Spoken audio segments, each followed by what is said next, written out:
Disappointment and expectations seem to be real close relations. It's Rhyme and Reason 505. There's a rhyme and reason for your life. There's a rhyme and reason why. Hey there, Tony here. Are you ready for some disappointing expectations? Oh no, this is dreary. Oh, woe is me. All right, I'm not going to go that low, okay? But it is weird how often that disappointment and expectations are connected to each other. Have you noticed that? And I'm sure I don't have to tell you, although I'm about to tell you, that it's because people tend to base decisions on feelings and not logic and reason.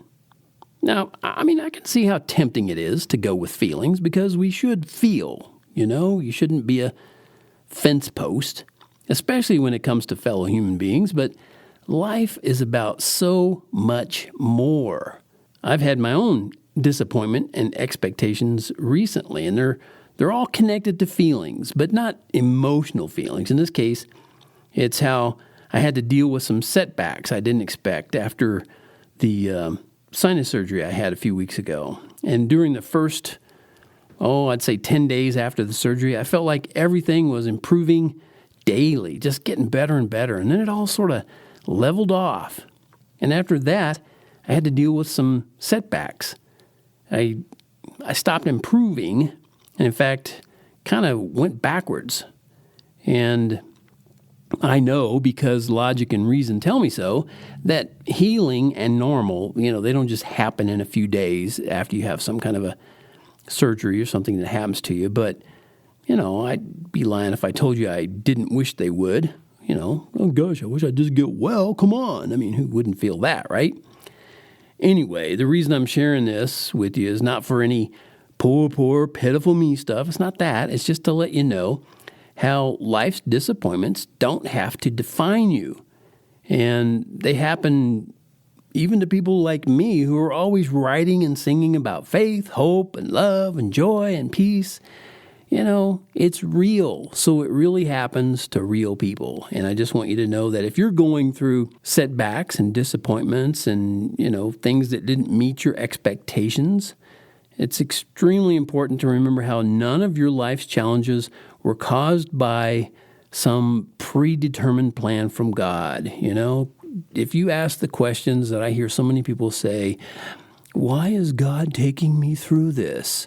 Why is he letting this happen to me? Oh, come on. Your health and your daily routines, they're not predetermined. And I just wish people would get their minds wrapped around that. It's far from it. God didn't bring you bad health.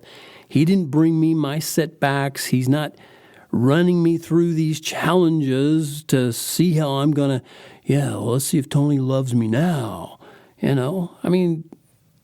doesn't work that way. And it's far from it. In fact, God wants each and every person on the planet to have perfect health. Perfect health. That's what he wants for every single person. I'm not talking about name it and claim it kind of perfect health. I mean perfect health where you will never die. That's what God wants for you. That's what he wanted from the very beginning. But you know what keeps happening? And you know what keeps that perfect health from happening? Sin. Sin got in. We let in sin. And because of that, we can't win. So you can have your little victories in life, but you will end up losing your life, this life. But you don't have to say, that's it, that's the end of it all, who cares, I give up. You don't have to do that because this life is not all. This is a fraction of your eternal existence. And sin doesn't win if you don't let it win. But it's your choice. And guess what? Sin won't win when you let Jesus in. And I'll leave you with that. Until next time, this short Rhyme and Reason episode was brought to you by TonyFunderburk.com, where, as I've been saying lately, you go and you find that t-shirt that says, life has rhyme and reason because God made you. There's a